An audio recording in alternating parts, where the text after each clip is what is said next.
12 सितंबर 2020, 12th class.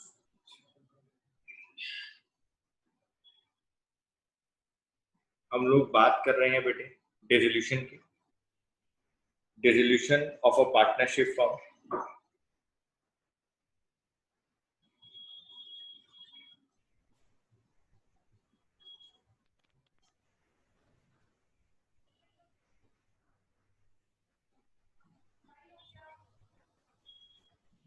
आज हम लोग आपके साथ डिस्कशन करेंगे बेटे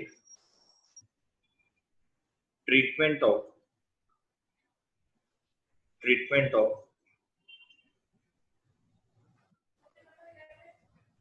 रियलाइजेशन एक्सपेंसेस।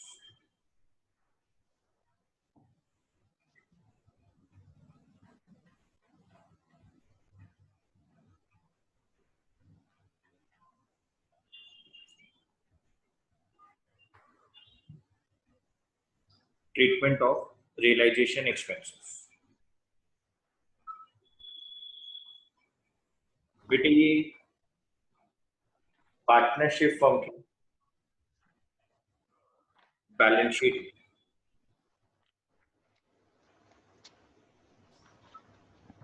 यहाँ पे एसेट्स है, यहाँ पे लाइबिलिटीज।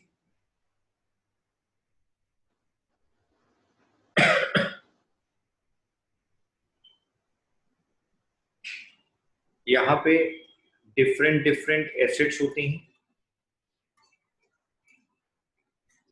और यहाँ पे हमारे बिजनेस की लाइबिलिटीज होती हैं।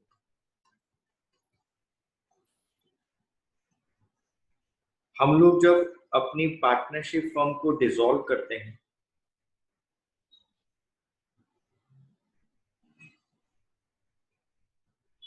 तो हम लोग बेटे एक नॉमिनल अकाउंट बनाते हैं जिसका नाम होता है रियलाइजेशन अकाउंट।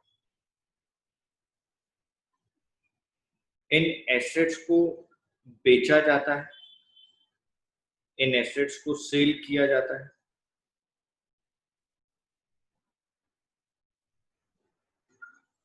और बेटे इन लाइबिलिटीज को पे ऑफ किया जाता है।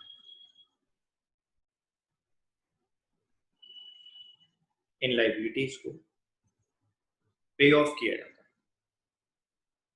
बेटे इन सारी चीजों की जिम्मेदारी, इन सब काम को करने की रिस्पॉन्सिबिलिटी फर्म की होती है। फर्म का मतलब, मान लो फर्म में 3 पार्टनर हैं, तो बेटे ये तीनों की रिस्पॉन्सिबिलिटी है इस काम को करना। तो हमारे पास यहाँ पे 2 केस आते हैं, या तो बेटे फर्म तीनों मिलकर ये काम करते हैं या एनी वन ऑफ देम, या फिर इनमें डिसाइड कर लिया जाता है कि कौन फर्म के लिए काम करेगा। ठीक है सर। बेटे अंग्रेजी के अंदर 2 वर्ड आते हैं, अंग्रेजी के अंदर 2 वर्ड आते हैं। एक वर्ड है बेटे बॉन्ड और एक वर्ड है बेटे पेड। दोनों का मतलब अलग है बच्चों। बॉन्ड का मतलब होता है कि मैं जिम्मेदारी लेता हूं कि मैं एक्सपेंसेस को उठाने की जिम्मेदारी ले रहा हूं, ये एक्सपेंसेस को पे करने की जिम्मेदारी मेरी है। और बेटे पेड का मतलब होता है कि एक्चुअल में पेमेंट किसने की, एक्चुअल में पेमेंट कहां से की जा रही है। तो एक्सपेंसेस को लेकर सर, कौन से एक्सपेंसेस को लेकर बेटे, यही रियलाइजेशन एक्सपेंसेस को लेकर 2 वर्ड आपके सामने आएंगे। एक वर्ड आएगा बॉन्ड, एक वर्ड आएगा पेड। तो बेटे रियलाइजेशन एक्सपेंसेस को लेकर आपके सामने 2 वर्ड आएंगे। एक वर्ड आएगा बॉन्ड और एक वर्ड आएगा पेड। ठीक है। एक वर्ड है बॉन्ड और एक वर्ड आपके सामने आएगा पे। मैंने कहा कि मैं एक्सपेंसेस को पे करने की जिम्मेदारी लेता हूं। मैं एक्सपेंसेस को बॉन्ड करने की जिम्मेदारी लेता हूं। मैं बॉन्ड करूंगा बेटे एक्सपेंसेस, जो भी होंगे मैं देखूंगा उनको। लेकिन एक्चुअल में किसने पे किया at the time of payment, वो आपको देखना पड़ेगा। ठीक है सर, जैसे मैं अब आपको धीरे धीरे समझाता हूं दोनों का मतलब।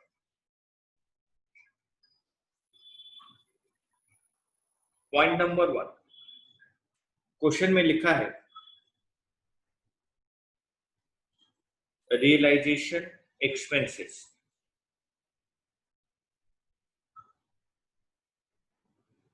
अमाउंटिंग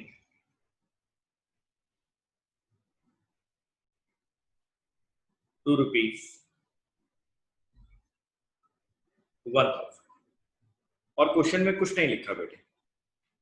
तो आपको यहाँ पर ये बात इम्प्लाइडली ही समझ में आ रही है कि अगर क्वेश्चन में कुछ नहीं लिखा, इसका मतलब बेटे सब लोग मिलकर ही बात करेंगे, पूरी फर्म मिलकर ही बात कर रही है बेटे। अगर क्वेश्चन में कुछ नहीं लिखा, किसी एक पार्टनर का नाम जब क्वेश्चन में स्पेसिफाई ही नहीं है, तो इसका मतलब यही है कि फर्म ही पे करेगी बेटे।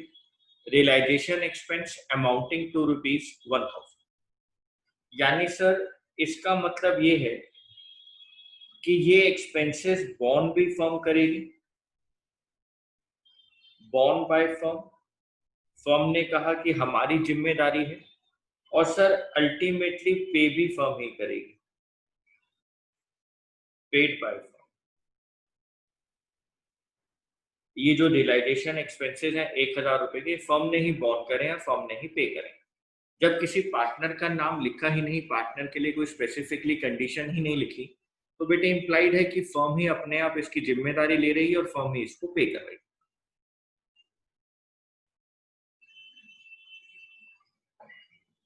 हमने फर्म ने जिम्मेदारी ली कि एक्सपेंसेस हमारे हैं और हम ही पे कर रहे हैं, तो बेटे वहां पर एंट्री क्या होगी हमारे पास, जो हम लोग करते आए हैं, नॉर्मली हम लोग वो एंट्री करते आए हैं। हम डेबिट साइड में लिख दिया करते थे रियलाइजेशन अकाउंट में, टू रियलाइजेशन एक्सपेंस की जगह टू कैश, ब्रैकेट में लिखा करते थे रियलाइजेशन एक्सपेंस। एंट्री क्या आएगी, realization account debit,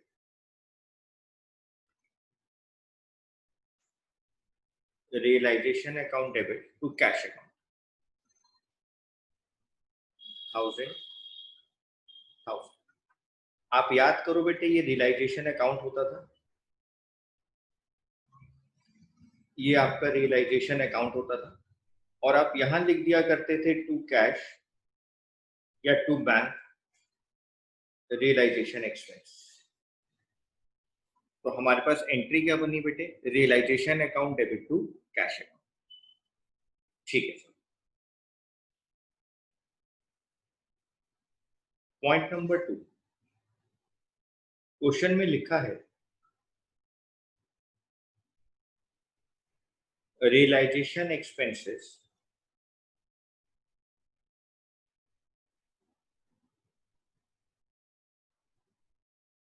amounting to ₹1,000 but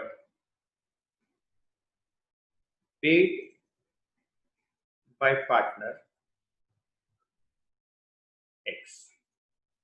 ओहो सर, रियलाइजेशन एक्सपेंसेस ₹1,000 के थे, लेकिन जब पेमेंट का टाइम आया वो एक्स को करने पड़े।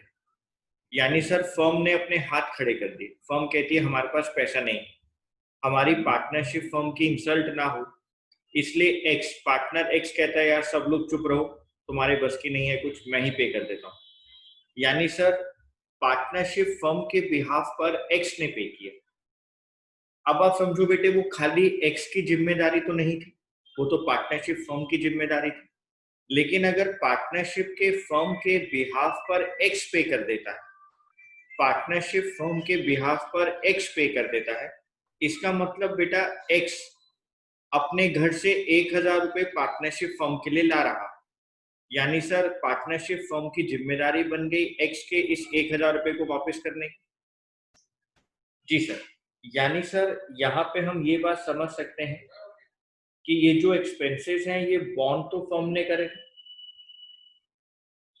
बॉन्ड बाय फर्म, ये खर्चा तो फर्म का था, लेकिन अल्टीमेटली ये पे कर दिया एक्स ने, and paid by x.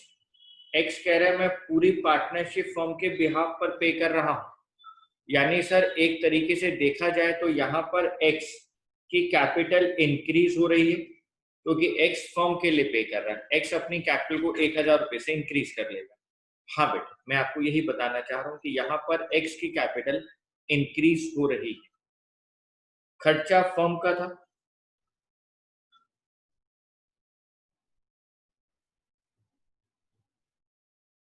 Realisation account debit,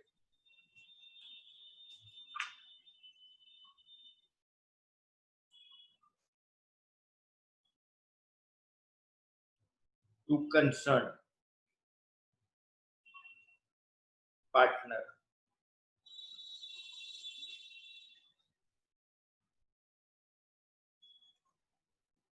capital account. Sir हमारी एंट्री के अंदर वो कंसर्न पार्टनर कौन है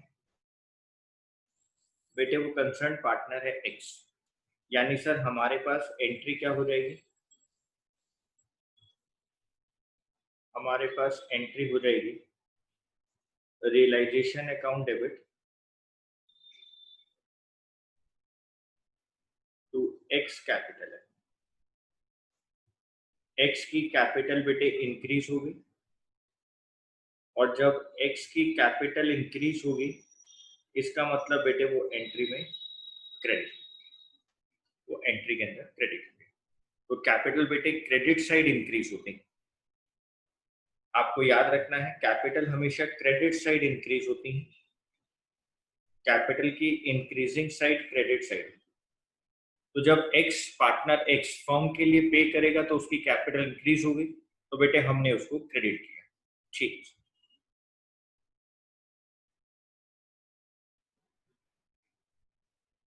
बेटे पॉइंट नंबर 3,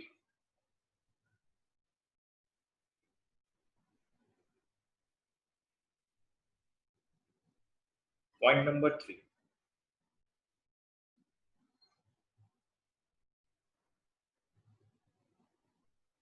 रियलाइजेशन एक्सपेंस।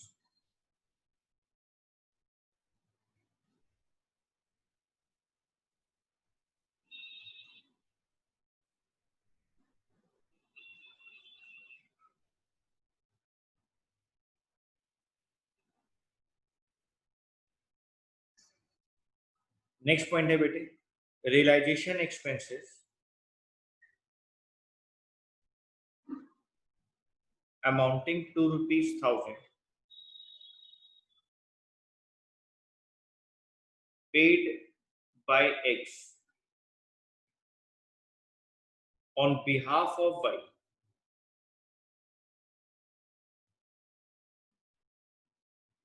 बेटे मान लो, मैं एग्जांपल देता हूं, हमारे पास पार्टनर थे XYZ, ये हमारे पास पार्टनरशिप फर्म में पार्टनर्स थे। भाई साहब वाई जो है ये बहुत जोर जोर से शोर मचा रहे थे, खर्चा मैं बियर कर लूंगा, खर्चा मैं बॉन्ड कर लूंगा, कोई प्रॉब्लम नहीं है, कोई प्रॉब्लम नहीं है, आप सब लोग खुश रहो, ये खर्चा मेरा है, मैं इसको बॉन्ड करूंगा। ठीक है साहब, पार्टनरशिप फर्म ने कहा ठीक है, वाई बॉन्ड कर लेगा इस पैसे को, क्या दिक्कत है। लेकिन बेटे जब अल्टीमेटली रियलाइजेशन एक्सपेंसेस सामने आए तो मिस्टर बाई भाग गए बेटे, मिस्टर बाई ने पैसा नहीं है, कह रहे भाई मेरे पास पैसा ही नहीं है देने के लिए। अब बड़ी इंसल्ट की बात हो रही, वाई तो हमारी पार्टनरशिप फर्म में, तो वाई को जो वाई ने हमसे वादा किया था कि मैं बॉन्ड करूंगा, जब अल्टीमेटली पैसा देने का टाइम आया, एक्सपेंसेस को बियर करने का टाइम आया, तो वाई के बिहाफ पर एक्स ने पे किया बेटे, वाई के बिहाफ पर एक्स ने पे कर दिया। एक्स कहता है कि हमारी इंसल्ट ना हो, चलो कोई नहीं, वाई के बिहाफ पर मैं पे कर देता हूं। अब आप इस बात को ऐसे समझो बेटे, 3 दोस्त हैं, या मान लो ऐसा समझो कि मैं, निशांत और साहिल, तीनों बेटे हम लोग आइसक्रीम खाने गए। बेटे निशांत बहुत जोर जोर से चिल्ला रहा था कि आज मैं आइसक्रीम खिलाऊंगा, मैं आइसक्रीम खिलाऊंगा, और बहुत देर से चिल्ला रहा था। फिर वो हम दोनों को अपने साथ ले गया आइसक्रीम खिलाने, और बेटे वहां जाकर आइसक्रीम खाने के बाद कहता है कि यार मेरे पास तो पैसे नहीं है सर, आप ही पैसे दे दो। मैंने कहा भाई खिलाने के लिए तो आप लेकर आए, चिल्ला तो आप रहे थे, आपकी जिम्मेदारी है पैसा देने की। कहता है नहीं सर मैं आज वॉलेट लाना भूल गया, आप अभी पैसे दे दो, मैं बाद में आपको दे दूंगा। यानी जिम्मेदारी तो थी भाई की, और अल्टीमेटली पे करना पड़ा मेरे को। जिम्मेदारी निशान की थी, पे करना पड़ा मेरे को। उसने कहा कि मैं आपको बाद में दे दूंगा। तो मैंने कहा नहीं, एक काम करते हैं, पार्टनरशिप फर्म में मैं अपनी कैपिटल को इंक्रीज कर लेता हूं और तेरी कैपिटल को डिक्रीज कर देता हूं, मैं तेरी कैपिटल से पैसा निकाल के खुद ले लूंगा। तो हमने यहां पर बोला भाई को कि कोई नहीं, जिम्मेदारी तेरी थी ना, पे मैंने कर दिया, तो कोई नहीं, मैं तेरी कैपिटल में से 1,000 रुपए निकालूंगा और मैं दे लूंगा, क्योंकि मैंने पे कर दिया।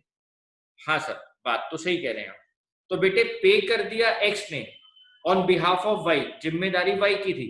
तो सर हम लोग क्या करेंगे बेटे, आप एज एन अकाउंटेंट क्या करेंगे, वाई की कैपिटल से पैसा निकालेंगे और एक्स को दे देंगे, एक्स की कैपिटल को इंक्रीज कर देंगे। ठीक है सर। यानी हम एंट्री क्या कर देंगे, इसका मतलब है कि बॉर्न करना था वाई को, borne by Y and paid by x.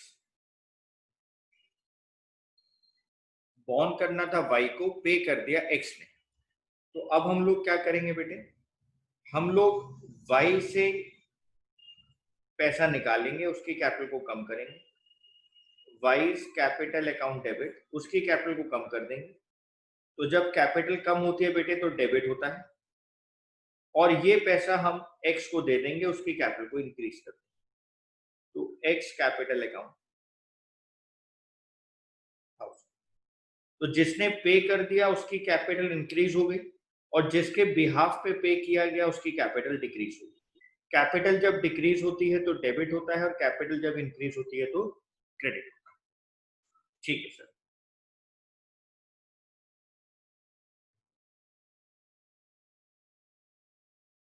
Point number 4,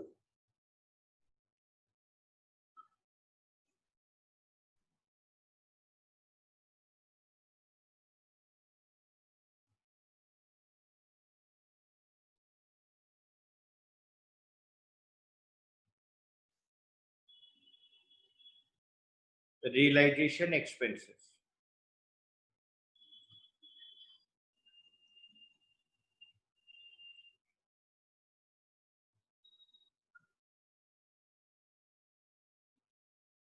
amounting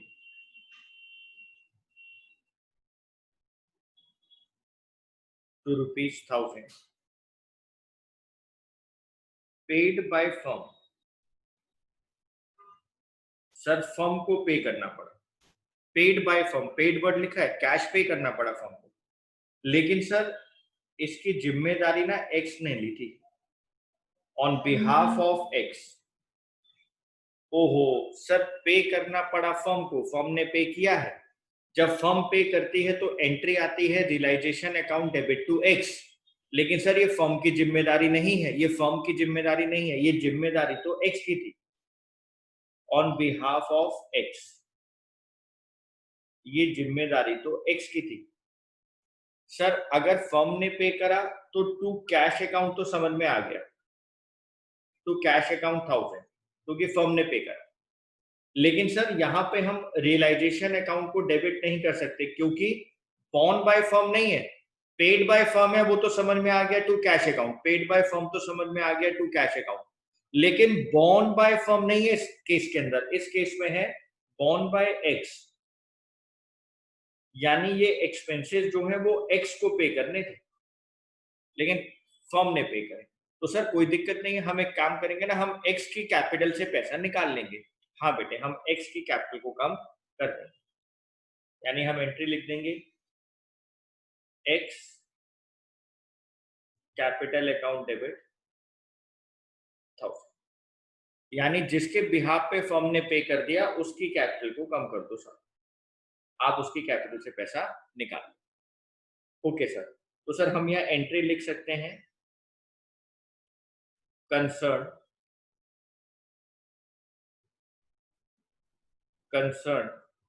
partners capital account debit to cash या bank as the case may be account.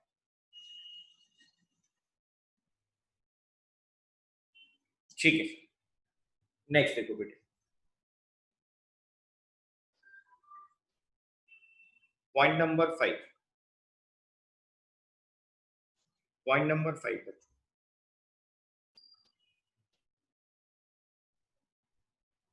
when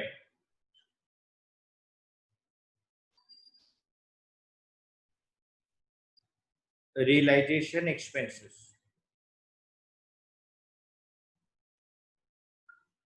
are borne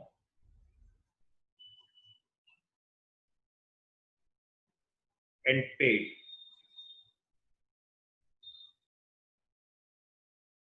by the same partner। यानी sir एक partner ने कहा कि मैं expense को born करूंगा, मान लो एक्स ने कहा, और बेटा एक्स ने उसको पे करा, यानी फर्म बीच में आई ही नहीं। सर ये कौन सा केस हो सकता है बेटे, याद करो जहां पे हम उसको कमीशन पे कर दिया करते थे, वो कहता था एक्सपेंसेस मैं ही देख लूंगा, या सर उसने कहा कि मैं ही बॉर्न करूंगा और मैं ही पे कर दूंगा, यानी फर्म बीच में है ही नहीं बेटे, ना कोई पार्टनर बीच में ना कोई फर्म बीच में है, एक ही पार्टनर है एक्स जिसने बॉन्ड करने की बात करी बेटे, वही पे कर रहा है। ओके ओके सर, यानी सर हम यहां लिख सकते हैं bond by x and paid by x. ना बेटे कोई पार्टनर बीच में है ना फर्म बीच में है, जब दोनों तरफ सेम पार्टनर आ जाए बेटे, जब दोनों तरफ सेम पार्टनर आ जाए, बॉन्ड भी एक पार्टनर कर रहा हो, पे भी सेम पार्टनर कर रहा हो, ना कोई दूसरा पार्टनर बीच में हो ना फर्म बीच में हो, तो बेटे आपको हमेशा याद रखनी है इसकी हमारी पार्टनरशिप फर्म में डिसोल्यूशन के टाइम पर कोई एंट्री नहीं आई, नो एंट्री। वो पार्टनर जाने, उसका काम जाने, उसने हमसे जिम्मेदारी ली थी बेटे, खुद ही पे कर दिया, ना फर्म बीच में आई, ना फर्म ने पे करा, ना किसी पार्टनर ने पे करा। तो जब एक्सपेंसेस को बॉर्न और पे सेम पार्टनर कर दे बेटे, तो उसकी कोई एंट्री हमारे सामने नहीं आती। ठीक है सर, ये 5 केस बेटे मैंने आपको अभी समझाए, आप इन पांचों केस को दोबारा से देखो बेटे, जल्दी से फटाफट।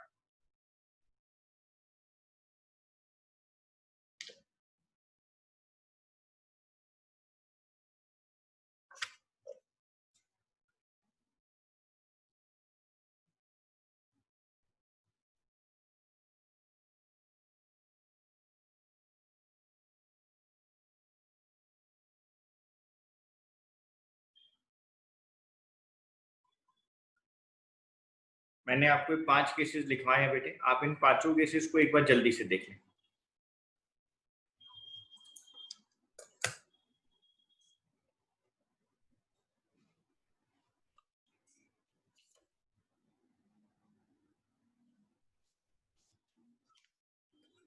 ठीक है सर, बेटे आप लोग अब जल्दी से क्वेश्चन नंबर 1 पर आएंगे आपकी बुक में।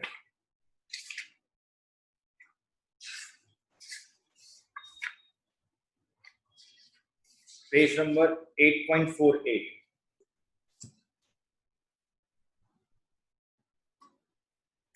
Page number 8.48।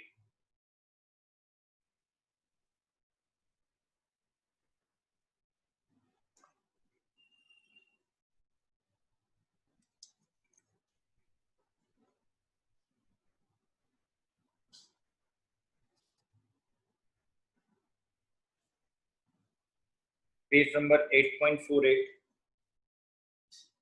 Question number 1। Land and building जिसकी बुक वैल्यू 1,60,000 की है, उसको आपने बेच दिया है 3 लाख में थ्रू अ ब्रोकर, किसी ब्रोकर के थ्रू, और उसने बेटे 2% कमीशन चार्ज करी है इस डील के अंदर। आप लोग इसको ऐसे समझ सकते हैं, ये आपकी बैलेंस शीट है बेटे। यहाँ पे लैंड एंड बिल्डिंग है 1,60,000 रुपए की। आपने इस लैंड एंड बिल्डिंग को मार्केट में सेल किया है बेटे। मार्केट में सेल किया है 3 लाख रुपए। और बेटे इसको सेल किया है किसी ब्रोकर ने। और जब उसने इसको सेल किया तो बेटे इस 3 लाख के ऊपर 2% अपनी कमीशन ले ली या ब्रोकरेज ले ली बेटे 6,000। यानी सर उसने पार्टनरशिप फर्म को कितना पैसा दिया होगा बेटे? 3 लाख रुपए की उसने सेल की होगी, 6,000 रुपए की कमीशन उसने ले ली होगी, उसने हमें 2,94,000 रुपीज दे दी। उसने हमें 2,94,000 रुपीज पे कर दी। यानी सर हमारे पास एंट्री क्या आ जाएगी बेटे? हमारे पास क्या आया? कैश आया या बैंक आया? Account debit 2,94,000। हमारे पास से क्या गया? लैंड एंड बिल्डिंग गई। यानी सर वो तो हमने वहां ट्रांसफर कर दी होगी ना रियलाइजेशन अकाउंट में। तो बेटे आप यहां लिख देंगे टू रियलाइजेशन अकाउंट। और मैंने आपको एसेट के सेल करने की एंट्री यही लिखवाई है।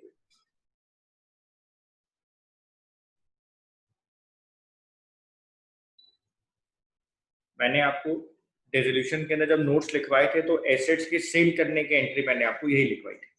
और अगर कोई पार्टनर लेकर जाएगा तो यहाँ उस पार्टनर का नाम आता है।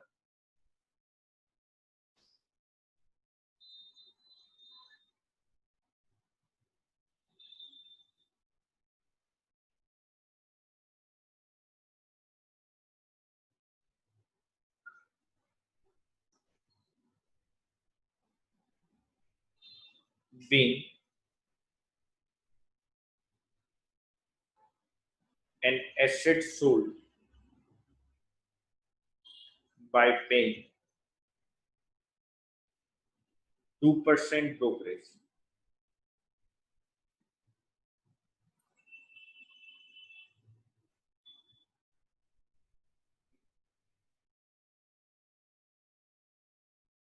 यहाँ पे एक इंपॉर्टेंट नोट भी आप लिख लें, क्योंकि बच्चे कंफ्यूज हो जाते हैं कि सर हम लोग उसकी कमीशन अलग दे देते हैं, उसको 3 लाख का बेच देते हैं। ऐसा नहीं होता है बेटे, हमें नेट अमाउंट की एंट्री रिकॉर्ड करनी होती है। It is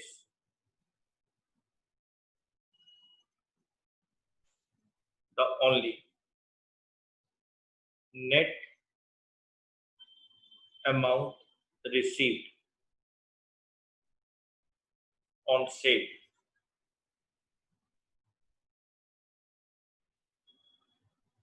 which is recorded in books of accounts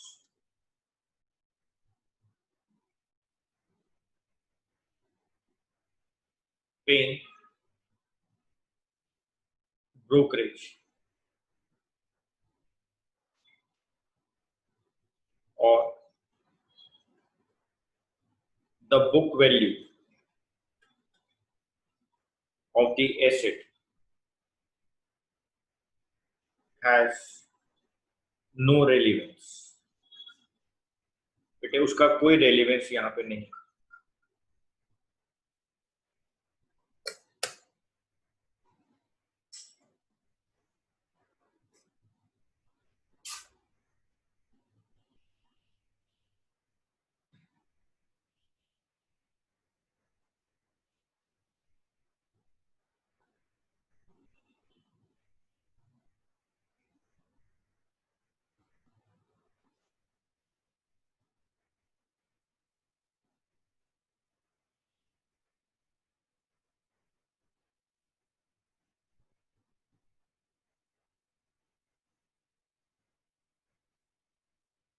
ठीक है, बच्चों ने साफ साफ लिख दिया।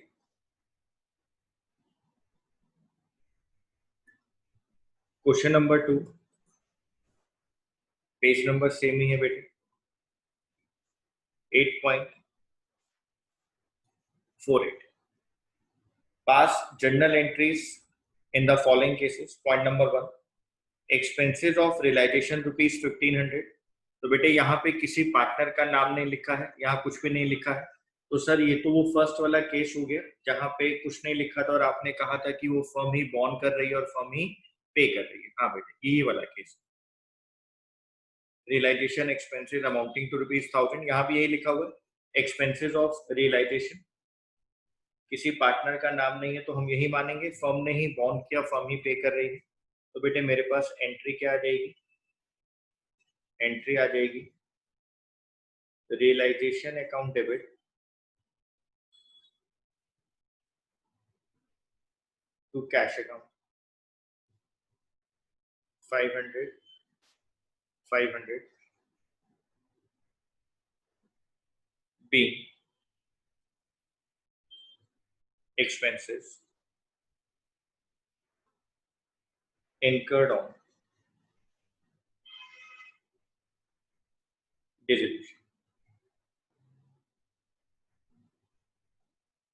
Point number B, expenses of realization ₹600 but paid by Mohan a partner. यानी सर यहाँ पर फर्म ने बॉन्ड किया था 600 लेकिन अल्टीमेटली पे करा है पार्टनर मोहन ने. तो अगर कोई पार्टनर फर्म के बिहाफ पर पे कर देगा, जो निशांत का क्वेश्चन था कि जब उसने फर्म के बिहाफ पर पे कर दिया तो निशांत की कैपिटल इंक्रीज हो गई थी, तो सर यहाँ पर मोहन की कैपिटल इंक्रीज हो जाएगी क्योंकि मोहन ने पे किया. तो सर बॉन्ड करना था फर्म को, इसलिए रियलाइजेशन अकाउंट डेबिट हुआ है. और सर पे कर दिया है पार्टनर ने तो उसकी कैपिटल इंक्रीज हो गई है. तो Mohan's capital account 600 being expenses of dissolution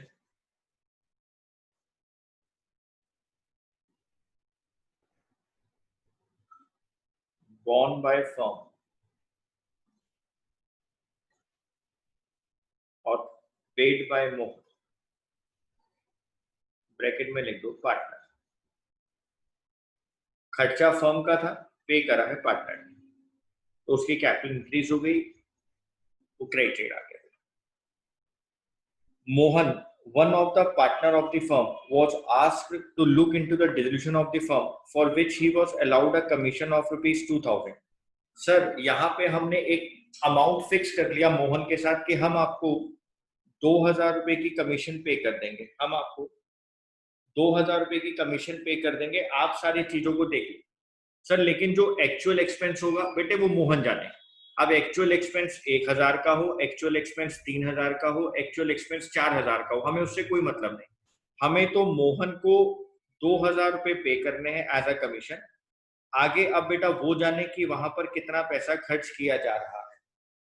अच्छा सर, मोहन एक पार्टनर है बेटे फर्म का, जिसको हमने बुलाया है और उसको हमने ये कहा है कि आप डिसोल्यूशन के अंदर सारी चीजों को खुद देख लें बेटे, पूरी फर्म को आप डिसॉल्व करवा दें.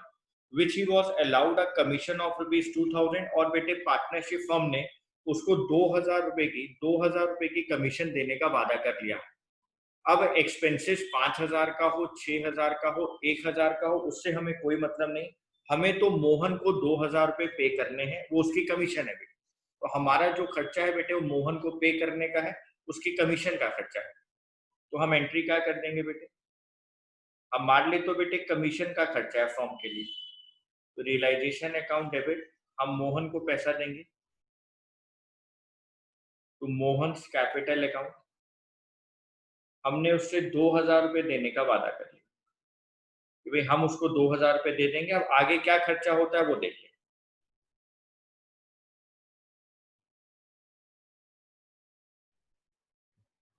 मोहन अलाउड कमीशन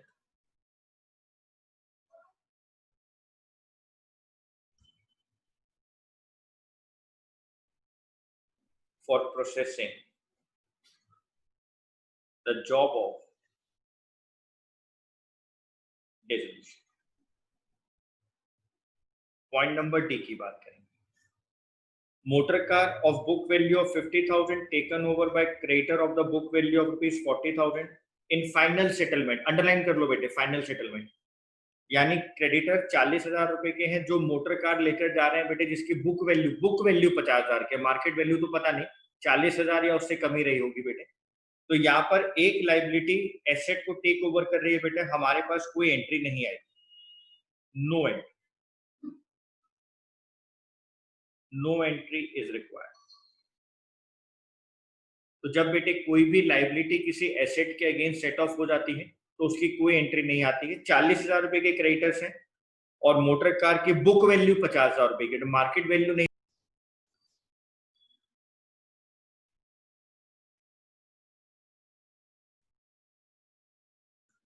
बेटे क्वेश्चन नंबर 3 देखेंगे।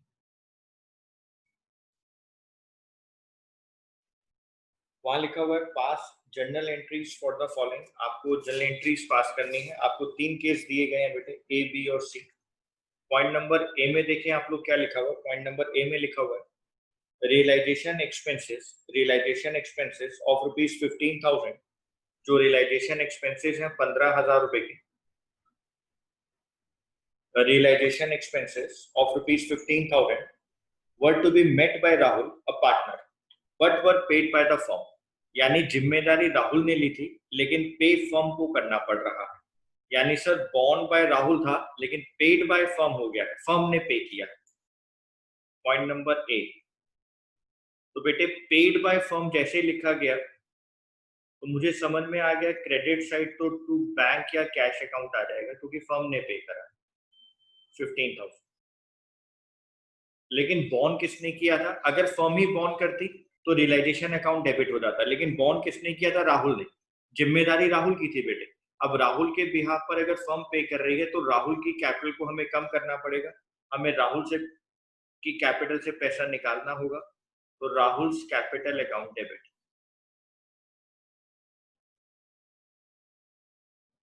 Rahul capital account debit 15,000 being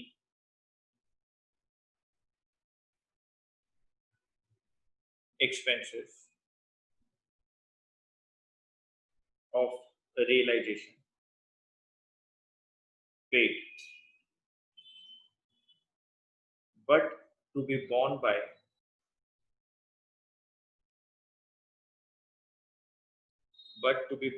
Rahul, a partner।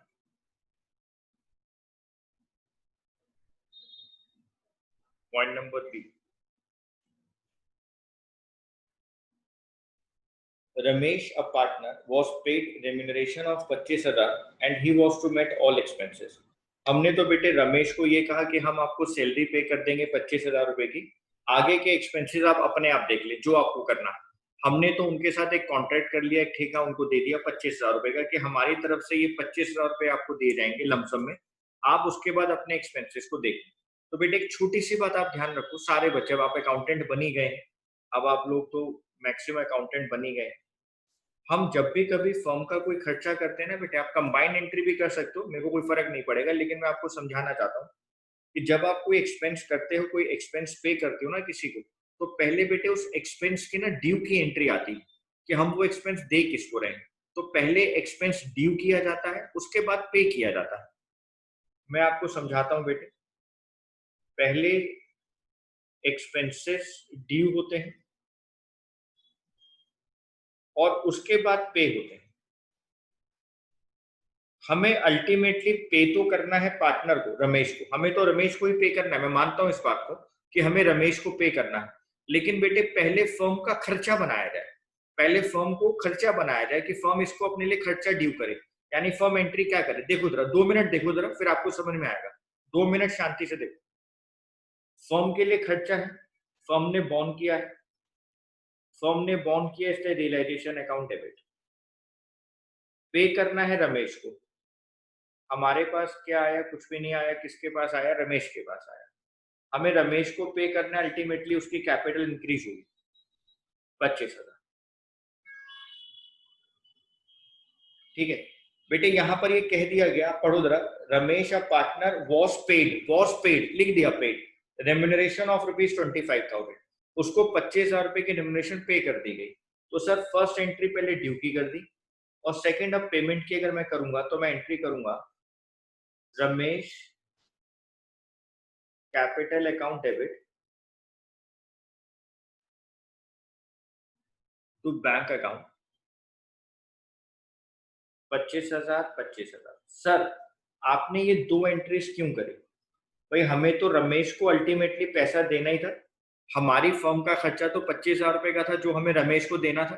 तो सर यहाँ पे रमेश डेबिट है, यहाँ पे रमेश क्रेडिट है, आप इन दोनों से तो ये एंट्री कैंसिल ही कर दो ना, डेबिट और क्रेडिट, आप इन दोनों के लिए कंपोजिट एंट्री बना दो, तो हमारे पास एंट्री क्या बन जाएगी। मैं आपकी बात बिल्कुल समझ गया हूँ, मुझे कोई दिक्कत नहीं है बेटे कंपोजिट एंट्री में भी, मैं तो लेकिन आपको समझाना चाह रहा हूँ कि अगर आप ऐसे भी एंट्री कर देंगे तो कोई दिक्कत नहीं है। यानी सर हमारी कंपोजिट एंट्री क्या बनेगी, रियलाइजेशन अकाउंट डेबिट, फर्म का खर्चा तो 25,000 का ही हुआ क्योंकि हमने उसको रेम्यूनरेशन पे की, 25,000 25,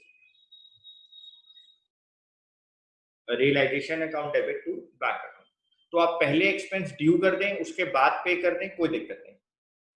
ठीक है सर, मैं इसको एक बार लिखवा भी देता हूँ।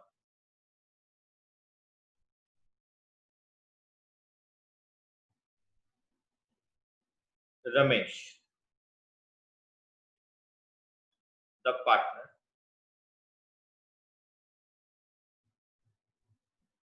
was paid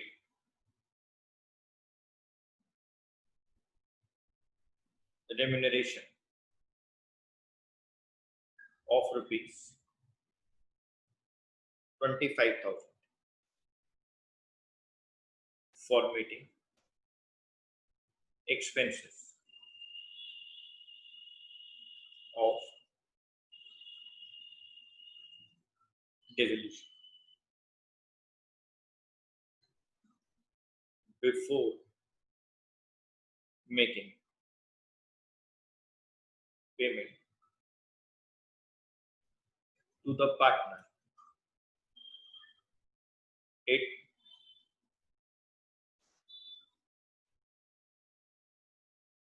must be made payable. पहले आप उसको अपना खर्चा दिखाओ, आप दिखाओ कि आपको पे करना है, एक्सपेंस ड्यू करो पहले, made payable to him, thus before making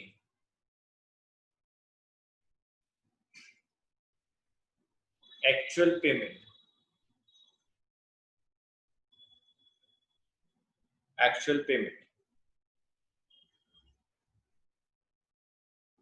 to the partner